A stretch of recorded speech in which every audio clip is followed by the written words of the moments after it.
jangude nde ɗo teskodede yo taw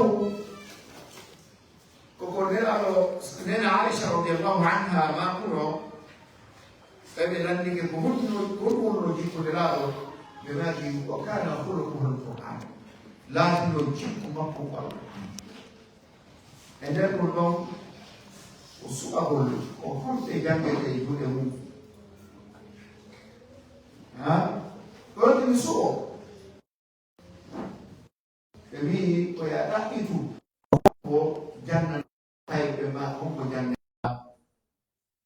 ɓayingal gandal ɗo ko ɗo woni ko ɗum ɗo woni ko nafiyayma yeeso amma no so tawi ardike ma tawa wonte ɗo yeeso ma o neɗɗo mo tawata ko bonɗo neɗɗo gaño diina haray ma saati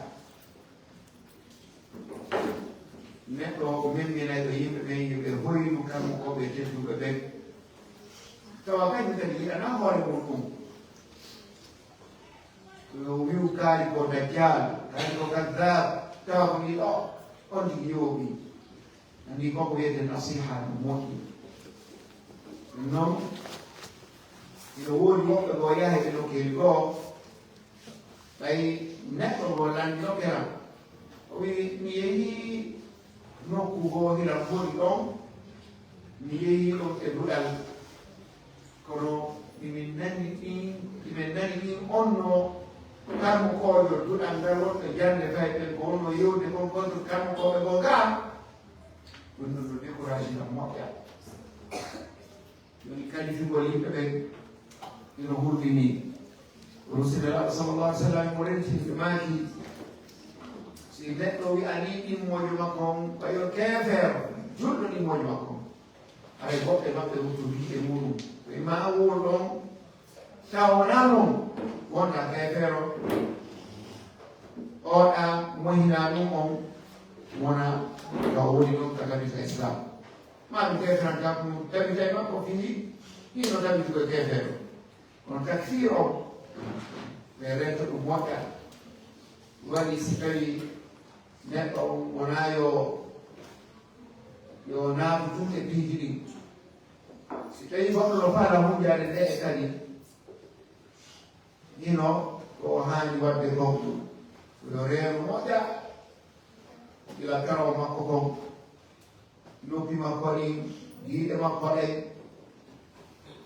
terɗe fof sina ɗum si cheitan jooɗanike mo ka ɓernde makko ko ngaamel watte maɓɓe morde sabu honɗum sabu boneji ɗin hande woɓɓe balla yooli ɗino ɓe yooliɓe yimɓe annabi nuh alayhi salam sabu honɗum sabu bakatuyi ɓe mima khati'atihim o wonko ko ɓe fiidu nawa ɓe no yahude nasara ko hande ɓe faama nde ɓe jaɓani ɓe wi qulubuna gulf ɓeɗo maɓɓe ɗen yim soki allah wi ballanahum llahu kufrihim so woni allah woɗɗinɗinɓe yumede makko nan sabu keferan kam makko ɓe non so tawi goɗɗo no faala hunjade ɗe koyo taw imo wonde ɓuuron allahu tabaraka wa taala walladina jahadu fina lanahdiyannahum subulana wa inna allaha la maa almuhsinin allah wi kala dariɓe fi ɓartugol dina amen tan min fewnayɓe e laabi amen fewni ɗin allah ɗen wonde so ɓe yimɓe moƴƴuɓe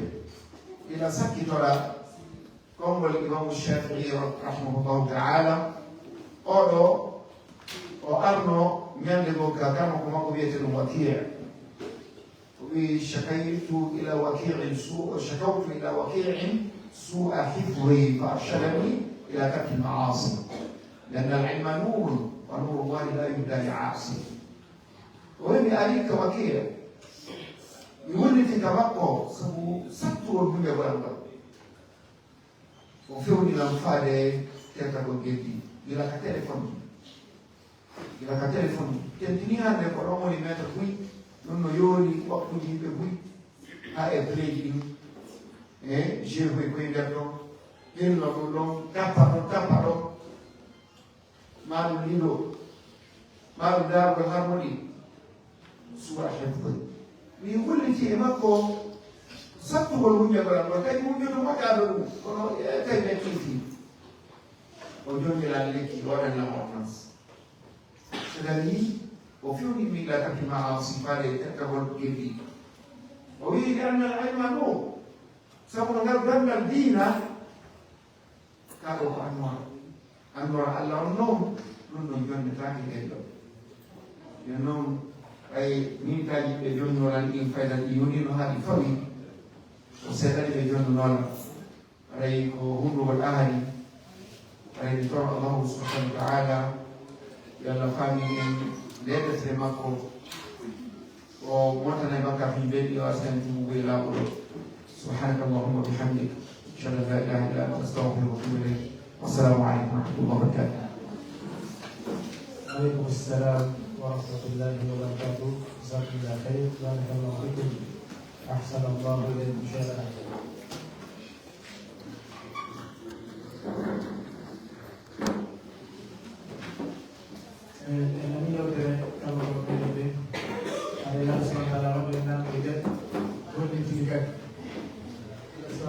الذين يستمعون القول ويتبعون أحسنه. يقول مؤمن هذه يوم الفوق ودعوة يقول مؤمن ويوم دعوة يتكلمون بكل إنسان كان إنسان. نحن على فرد هذا صلى الله عليه وسلم فدي مسبوق فدي نقول إنه فدي كثير أنا ما تقولي على كو دولة جاكي تقول إن شاء الله. مؤمن هذه يوم الفوق يقول مؤمن ويوم دعوة يقول كثير. Sehingga tidak mudah kita melakukan minum dan suatu yafo, untuk mewali insyaallah. Dan suatu suara minum doa mana di mana mungkin kita berdoa dan berdoa. Ada sesuatu di adalah tahun ini luar kita ikut sini presiden sakit tidak ada doa, insyaallah. Maka ini ada presiden sakit tidak ada doa, dan kita dapat pergi ikut di luar ini. Ada kemudian ko subhanallah toli bedo ko yetebale yang beri bersela ada ko bedo subhanallah wodi sabu kadi ko be wodi janna de faybe ben kadul alga français kambe wodi eleni zinde baydo ko kadul alga faybe ko be wadde premier ben ada ko bedo wodi zinde ada Musa Abdul Majid bin Yusuf Nane takkan ada orang yang berada di fayda bin college bin mungkin jalan bin sesial bin bin insyaallah kalau kami negara ini dengan program begitu apa yang ada mamu di Julia insyaallah bagian ini ada yang presentasi kami ada orang bicara dengan Angelo Islam Bakar Sisoko ada Ustaz Yahya Ba ada bero kadi ko bero men woni jettude fi jannugol arabo kadi dalga no wonti gole non fi no fala wadde linguistique kadi dalga hara fayko ko jangay lugaji din tati français on e anglais e arabo français anglais e arabo hara do wawa maîtriser de ino wondude e hunde ko dal qur'an o hara nati de fu ada ko bero non jettude fi jannugol ga arabo insyaallah taala ada yoti no memang betul aku cakap dalam umum emak bismillah ada beberapa wali grup dong ada cara berbuat menjaga kalau memforum ngambil ada yang harus kita bersama ada sebelum ini yang kita doa sampai kilo dalam waktu hiba Arab orang ini ada juta insyaallah ada juta negatif Dr. Al-Qasim Jallo Muhammad Ali Jallo Al-Qasim Jallo Muhammad Ali Jallo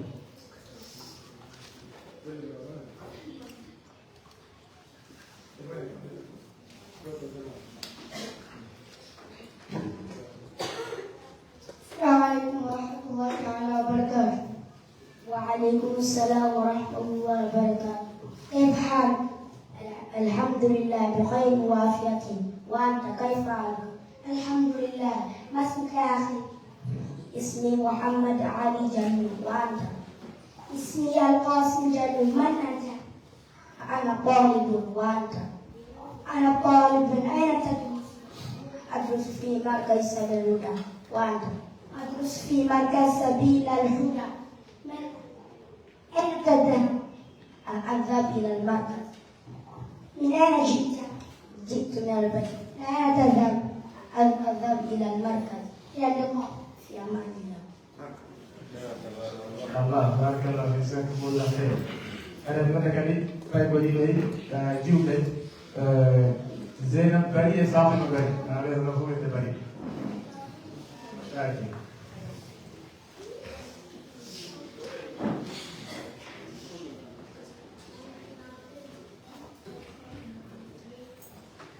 Assalamualaikum warahmatullahi wabarakatuh. السلام ورحمة الله وبركاته. إلا بخير وعافية وأنت الحمد لله. اسمي زينب وأنت لقد بنت بني. أنا طالبة في مركز سبيل الهدى وأنت تدرس في مركز سبيل الهدى. أذهب إلى المركز. أذهب إلى المركز. جئت من البيت. لا أذهب إلى المركز. Allah, barakallah fikum. Jazakallah khair. Nada kali jumbo tu pada kali kali sebuah tu fundraising. Tak menjadi apa untuk Khadijah Jallo. Khadijah Jallo pada kali hadis buat insyaallah.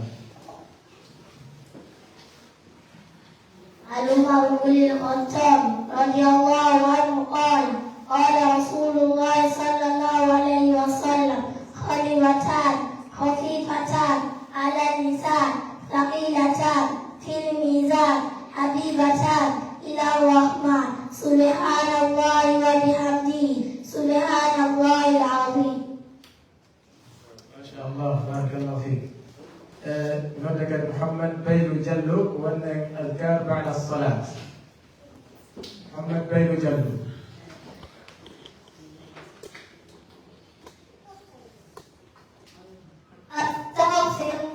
أستغفر الله اللهم أنت السلام ومنك السلام تباركت يا ذا الجلال والإكرام. لا إله إلا الله وحده لا شريك له له الملك وله الحمد وهو على كل شيء قدير. اللهم لا مانع لما منعت ولا ينفع ذا الجد منك الجد. لا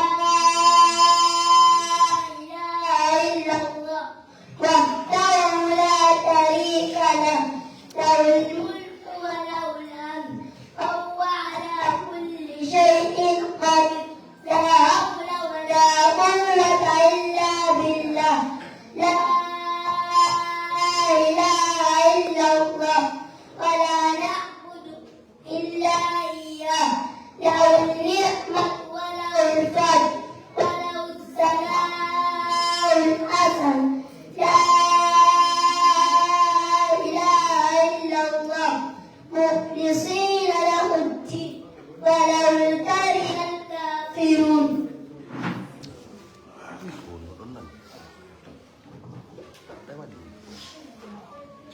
تمام. نودك البيت نقول جمع أحمد جلو وأن آداب الطعام. جمع أحمد.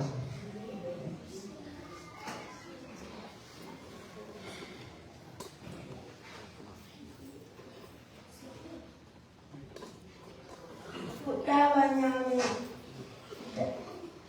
inda bismillah dara ko nyame telo nanga panwanga haraiban sinanga silana nyame warazaqani min ghayri hawli minni wala quwwata.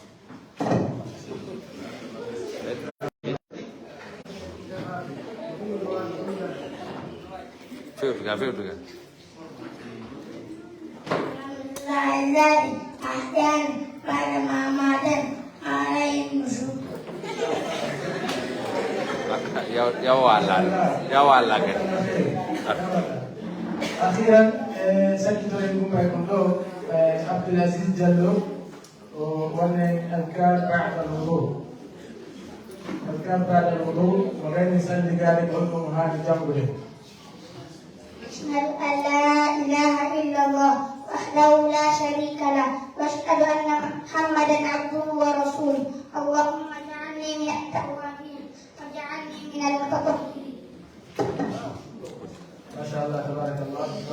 فيكم جميعا على الدعوة المقدم يوم جونتين ريزولتات تمام هذا بجونتين ريزولتات على سنجونتين ريزولتات اللي جوات مني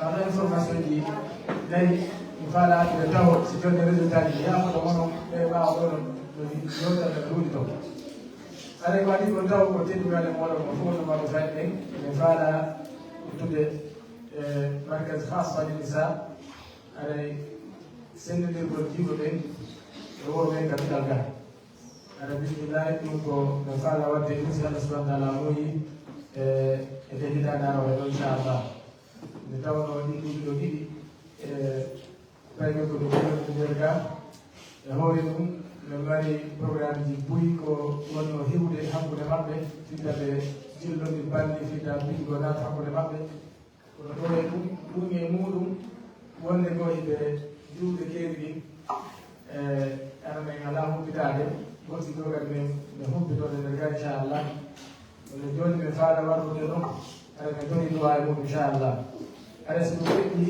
nomi woyɗamno nonnade mi faala huɓɓide nder ga samɓe languisɗi ala tawi ko jangga lugha langue tum français o e arabe e anglais o har ko langue on pour pouvoir communiquer ɓe wawa wolude ɓe wawa windude e ɗi langue ɗi ɗon tati nani janngol mat physique chimie et biologie histoire et géographie seulement la langue eyi har ko lugha o tum har ɓe wawa windude ɓe wawa janngude an goɗɗo woori ɓe faamay inchallah e français e ka arabe e ka anglais ɓayde tewno ko ɗum ɗon ɓuri wonde kadi important feere gona janngede ko fof kadi kolji watti ɗon informatique o informatique de base o aɗa ɗum waɗi programme ga à partir de l'année prochaine aɗa windagol ɗum ɗo mon ko feere e kala wonɗo haɗo jetti na wonɓe ga ƴeew ega ɗogoɗere seeɗa windagol ka linguistique aɗa hina kala wonɗo ka duɗal ga soit internat ou externat haɗay mo heɓi accès e langue o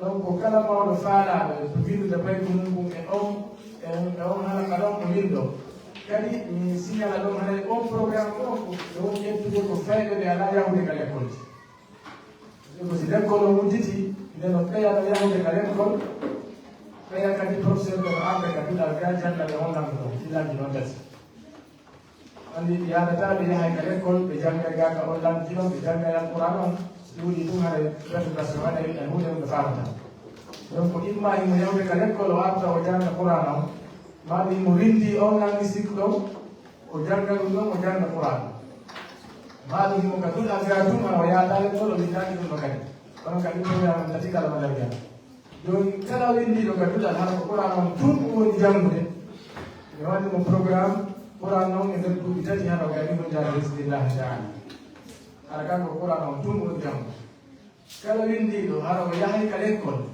o ara o janga ga alquran ara o janga ka langue on da ara ko l'école kanko o jangoɓe ara programme men waɗanimo programme cycle primaire makko on programme mo 6 ans ɗumɗegol alquran arte tawno ko jangete ko ka l'école o ɗuuɗi so tawi o fiinama kadi ko ɗuuɗi ka duɗal goɗɗi ɗum foire kadi mettitemo kanko payko ko ko jangete mettitimo o aray solution heko taw donc fiinugol no seeɗa ko wawata rekkude ganduɗa e école on ɗon ɗum ɓe établisse ɗum ne waɗi hitande nde ko ɗum ɗon ɗo a fiinade nden hitande nde ɗo waɗa établisse hande ndi ceeko kala windiɗo kadi ka linguistique ɗa langue o jaharo jangola e langue o français o e anglais o e informatique o e arabe o arabe o noon ɓe wondi e tarde islamie o arabe o hina langue o tum français o ko langue o tum anglais o ko langue o tum arabe o noon ko langue o ano wondi e tarbiya donc en taw yimɓe fekko hani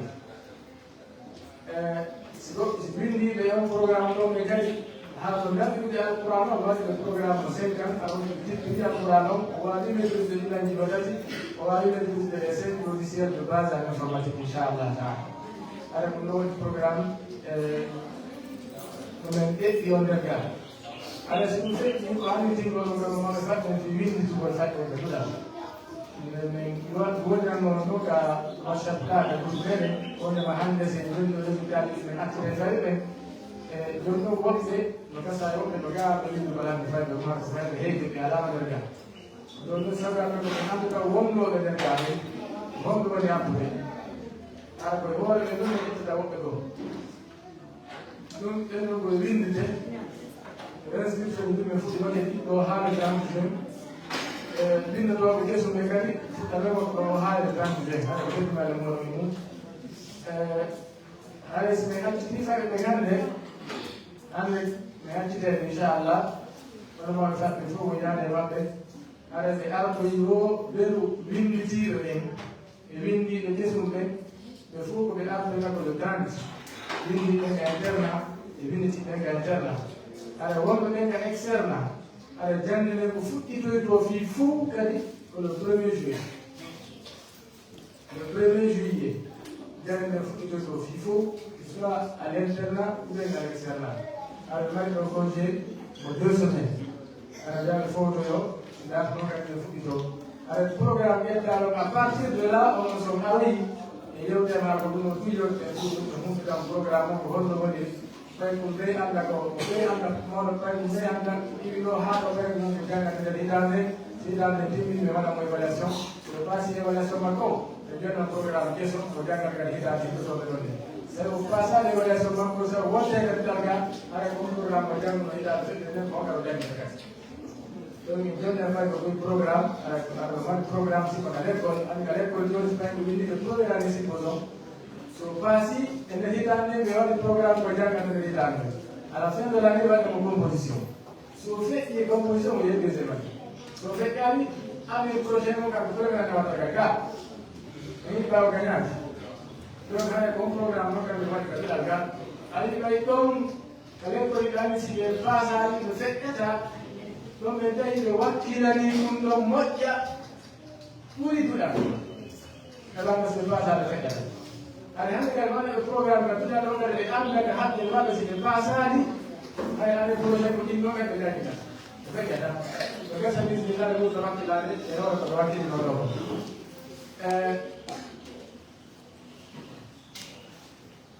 tamam haɗa ko ɗum miɗen inscription ji reprise ji ɗin ko le 1er juillet futtoto inchallah si aptoyama fede dimanche ɗumi waɗete ɗo e yewde hannde kadi fi condition ji wondugo kadi adduɗalga ko holno faɗɗe hande wonde nder kam somi waɗi réglement ji kesi wonande oɗo mawɓe faɗɗe ɗe faɗɗe fof kala fofoɓe wonɓe nder garɗe fof kala wonɗede nder garɗe fof inchallah réglement ji kesi ƴettama mi holtoyama fi majji bismillahi taala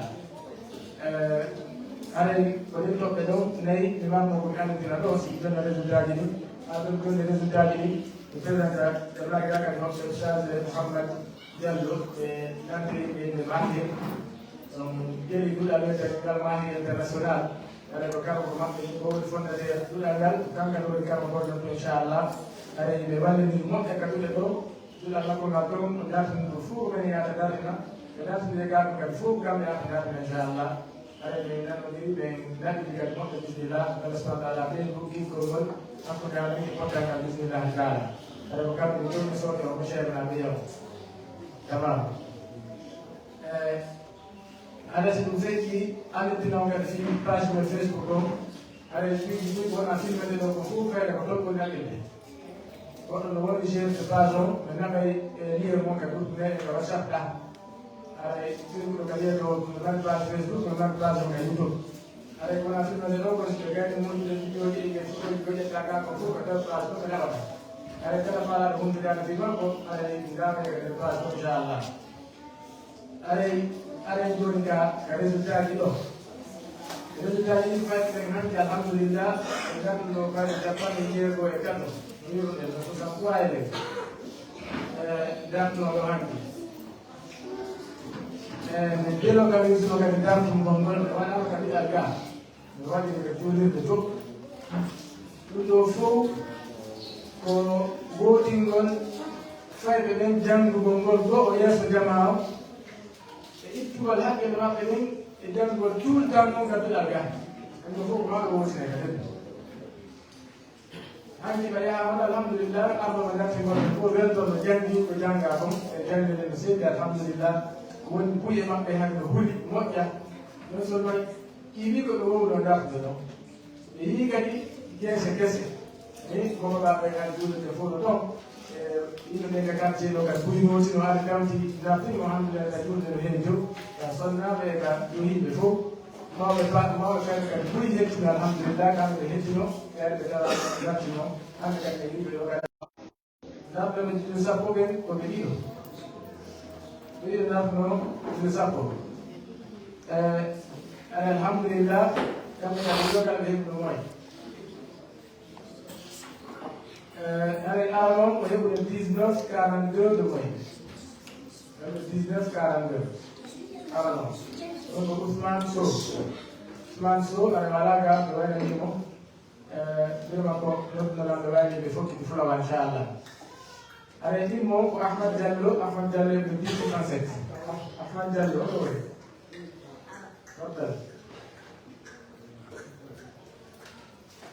Ahmad Diallo. Ora andando di Usapo e di 10-67 di noi. Allora, il gruppo di Mo, guardato come Yasin Anas. Vedo anche come Neo. Guardato come Yasin Nasir anche come Neo. E guardato come Ndati, Godon Natama. Godon Arwala Gaki, anche preparato per il Leo. Domando la vedata campo anche. Allora, in quel campo è stato guardato come allez, vous dites au moment où on est mal. Il va payer le moment où on est mal. Alors, premier jour, on a dit que 19, 17 de moins. Inch'Allah. Takbir. Allez, go, Sadiqa Diallo. Takbir. Sadiqa Diallo, le 19, 17 de moins. On a dit Yasin Nasi. Inch'Allah. Deuxième jour, le 12, 67. Deuxième jour, 12-67. Deuxième jour, Amadou Diallo. Amadou Diallo, le 12-67 de moyenne. Takbir. Regardons Yasin Nas. D'abord, Madame Bédou, tu es pour le moyen et quand tu as l'affaire. Alors, on va le moyen pour Amadou Risso, on va mettre 7-67 de moyenne. 7,67. Allez, Ousmane Diallo, au nom de la Tali, on va aller pour le bar de Pédron, et on va aller comme on va aller de la Pro. D'abord, allez, dans le moment où on place, dans le cas où on est origino da groupe, on est dans le cas où on est jogo date. On est origino, on est jogo date. Et dans le cas où on est jogo, on est moins. Daje moy goto ni bali len kam ben do ale ala no ngale di 17-33 de moy ko Jalika Touba takbir Allahu Akbar Jalika Touba 17-33 on do yaga Jalika Touba 17-33 kanga on a no afnas deuxième jour 16-00 deuxième jour, 16-00, pour Amir Sow. Amir Sow, on a la place, 16-00. Troisième jour, on a 14-00. Troisième jour, 14-00, pour Abdrahman Bari. Abdrahman Bari, Abdrahman Bari, on a marqué Nas, le 14-00. Alors, on a tapé pour les lauréats avec un groupe. Alors, Nayamon, avec le 11-33, donc Abdullah Enso. On doit le modèle. Abdullah Enso, ok. Abdullah Enso, on a le 11-33. Alors, quand on a le groupe marqué Nas. Moi, je vais vous Abdullah Diallo. Abdullah Diallo aussi 67 euros. Bien, allez, groupe qui est là, on a pour le Daria Nasme. D'abord, le Daria Nasme, comme jet, 7 personnes comme ça. Quand on faut, on est variable. Quand on 7 faux, et même quand on jet, on est comme ça, moins 4 balles moins. Allez, nous, le premier pour le premier de tous les premiers du centre. C'est le seul élève à Mohamed qui garde se fait des fautes et il se moque pas de fautes, on a eu un histoire d'ordre.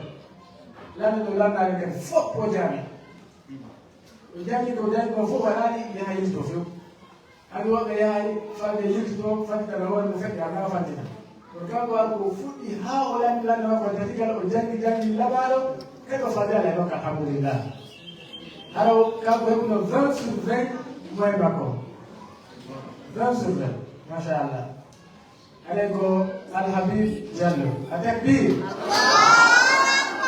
takbir night is soju night is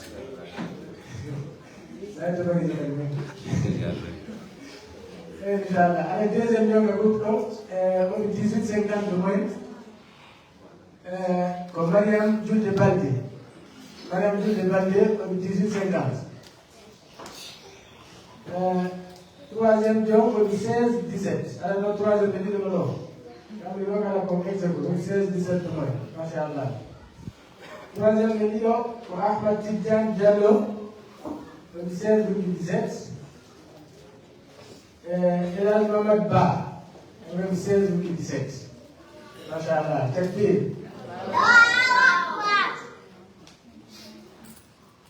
Bien. Alors, vous avez quand il y a des moyens qui sont alors, il y a des moyens qui sont pétato. Alors, il y a des moyens qui sont Diallo, 800. Il manque Alcine Diallo, 733. Tamo Alpha Diallo, 600. Bien.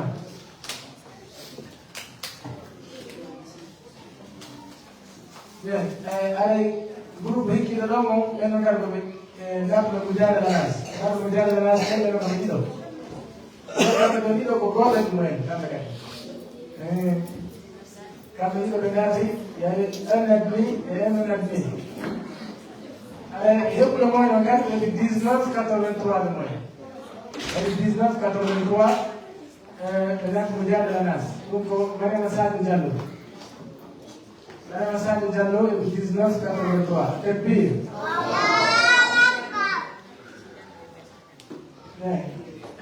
Mohamed Moïno Ibrahim So, Ibrahim Yassir So, on est 8,67.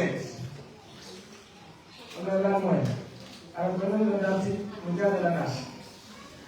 C'est bon. Allez, date le Juma Nas. Date le Juma Nas pour les 11 8 de groupe. Et même quand les 11 pour les 10 dates. Voyons en arabe. Les 10 personnes dates, et même quand les dates pour les 8 personnes et de moins. Alors, donc, il y a le moins.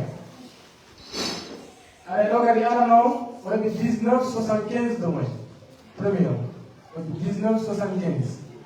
Donc, Fatima Baye.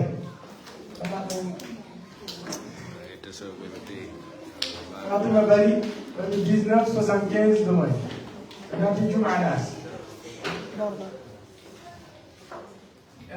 Deuxième lion, 19,17 de moins. Deuxième lion, 19,17 pour Mohamed Ali Diallo. Mohamed Ali Diallo, 19,17. Masha'Allah. Troisième lion, 19,00. Troisième lion, 19,00 pour Elasida Diallo. Elasida Diallo, 19,00. Alors, vraiment, on va aller avec un groupe local, les trois premiers. Avec le quatrième, on est 18,83 pour Mohamed Moustapha So. Mohamed Moustapha So, il est là. On est 18,83. Cinquième lion, on est 18,67. Donc, Gadget So. Gadget So, on est 18,67. Cinquième ex-aequo, dans le ex-aequo, on a 18,67 pour Damaranassi Diallo. On a 18,67. Le septième, on a 18,50. 18,50 pour Mohamed Tafsir So. On a 18,50. Huitième lion, le dernier des admis, on a 17,00. On a 17,00 donc Al-Qasim Diallo. Al-Qasim Diallo, 17,00. Maintenant, les deux non-admis, ils ont la moyenne. Abdelaziz Diallo, 8,33. et Abdoulaye Wan, on est 733. Alors que nous avons moins de groupement de Juma'anas. D'Arcoben Tabaranas. Nous avons un groupe de 15 personnes. Nous avons un groupe de 13. De 15 nous avons un groupe de 13 personnes d'âge. Et nous avons 13 personnes d'âge pour 12 personnes et de moins. 12 personnes et de moins. God will divide. Donc, le premier jour, on a premier de nos tendances à motiver. Il y a eu 2 premiers, 2 deuxièmes et 3 troisièmes.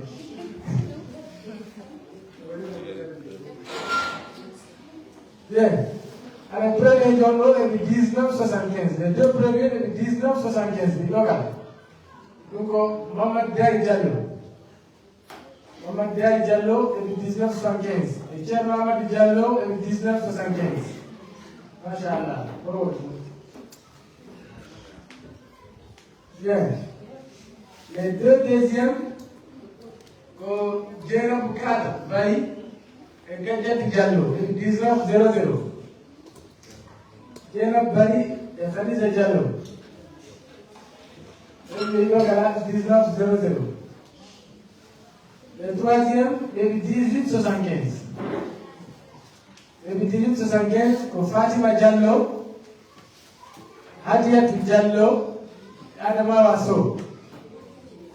Donc 1875. Cameroun Diallo, et vous, le troisième. Alors, vous avez un groupe. Bien, allez, le 8e, vous avez 1433. Ibrahim Sori Diallo. Ibrahim Sori Diallo, 1433. Mohamed Kourouma, on dit 1425, on dit 9e. Mohamed Kourouma, 1425. 10e, le 10e, Alpha Ibrahim Bari, on dit 1300. Alpha Ibrahim Bari, 1300. 11e, Abdoulaye Diosso, on dit 1250. 12,50. Le dernier des admis, c'est Zainab Ba, avec 12,00. Zainab Ba, avec 12,00. Donc, Mohamed Moïnon, Mohamed Ouriba, avec 17,50. Mohamed Ouriba, avec 17,50. Dans le 20 Géninas, dans le 20 Géninas, là, on va faire Diego. Alhamdulillah, on va faire Diego, vous pouvez vous nommer. Inch'Allah. Premier jour, 1900. Ahmad Tidjan Diallo. Ahmad Tidjan Diallo, 1900. Le premier Guinéas. Deuxième, 1883. 1883, Abdurrahman Soudeis Ba. Abdurrahman Soudeis Ba, 1883. Le deuxième. Troisième, 1825. Troisième, 1825, Djerab Diallo. Djerab Diallo, 1825. Quatrième, 1575. Le quatrième, 1575. Mamadou Siré Diallo. Mamadou Siré Diallo, 1575. Cinquième, 1250. Mamadou Bayro Diallo, 1250. On est cinquième. Sixième, on est 1050. Zainab Bari, 1.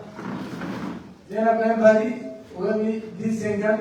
On est sixième, on est groupe. Avec un besoin d'Alhamdulillah, il faut que le moins. Dans le 20, Amanas. Alanas. Nous devons Amanas, nous devons Alanas, pas d'examen, nous devons pas manger. Dans le Alanas, nous devons 8. Comme nous devons Alhamdulillah, 8, il faut que le moins. Là aussi, il y a eu 2 premiers et 2 deuxièmes. Premier pain, 1975. Premier pain, Alpha Ahmad Diallo. Alpha Ahmad Diallo, Alright. Ok. Alpha Ahmad Diallo, 1975, et Aïssa Diallo, 1975. Donc, appelez le premier. Le deuxième, c'est Mariam Colomba, 1925. Et Rouliat Diallo, 1925. Rouliat Kadaran. Le deuxième. Cinquième, 1833. Mohamed Malal Diallo. Mohamed Malal Diallo, 1833. Sixième, 1675. 1675 pour Fatma Tassina Diallo. 1675. Septième, 1000 pour Ousmane Bari. Ousmane Bari, 1000. Huitième, 1000, Zénab Bari. Zénab Bari, 1000. Alors, nous avons groupe Inch'Allah Ta'ala.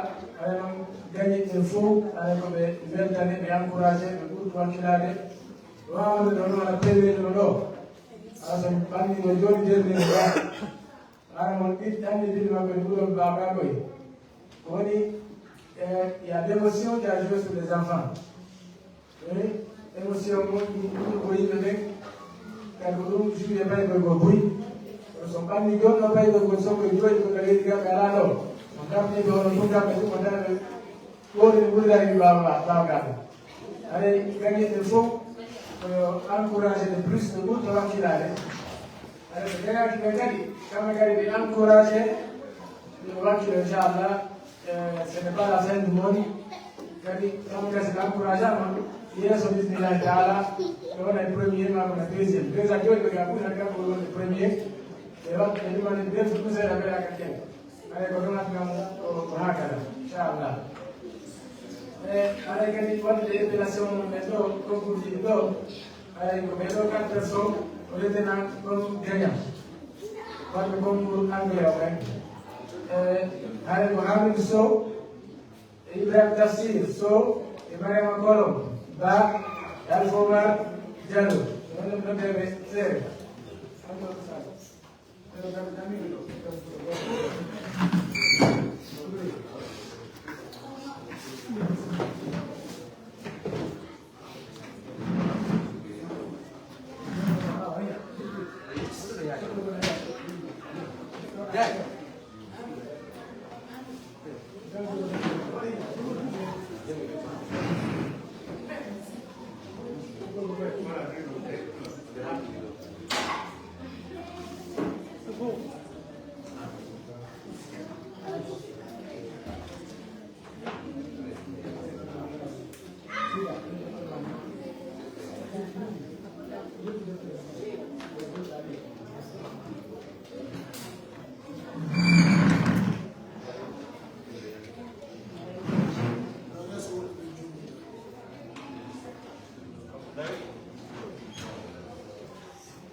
Hamid So, Ibrahim Tafsir So, Ibrahim Kolo, Ba, Alfa Omar, Diallo, Ayala.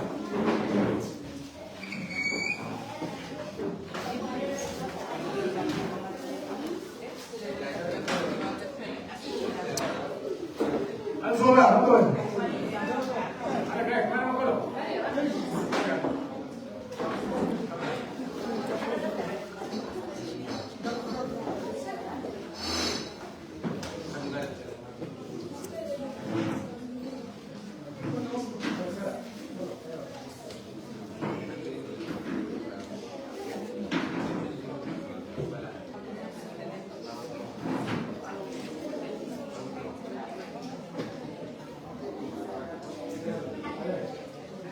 Ya, ada kebetulan ni.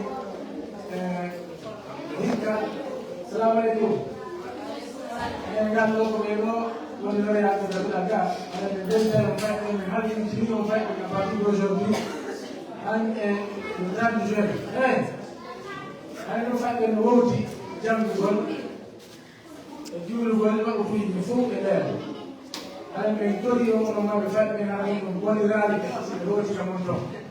Ada 1 kilo. Tapi dah orang itu 1 kilo. Tapi dah orang itu berwarna kau. Ada jurnal telefon di televizi aciro ke internet tahun ada pun ke 2 kilo mulu. Jadi kita mulu untuk Islam dah ini. Sekarang ini kita lagi kemudian kita menjadi Islam itu dari dasar makhluk.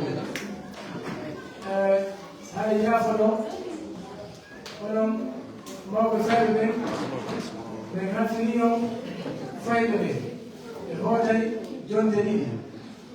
Ada 1 kilo, baik kalau kita tidak orang kalau orang yang mungkin, itu jam kalau dia berfirman, juru kalau waktu jadi,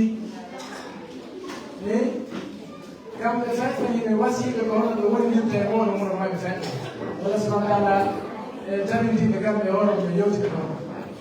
Orang kali wakil orang orang program orang bermakna orang sulu.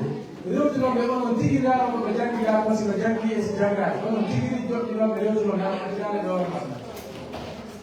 Ada orang wasio, ada dalam yang mana orang yang dah mau fat dengan saya orang tu lagi nak jual orang tu ni mau fat ni. Duit dengan negara, kasih dia akan dengan negara. Jadi jangan mengenal yang dua pasukan insyaAllah. Barakallahu fikum. Jangan.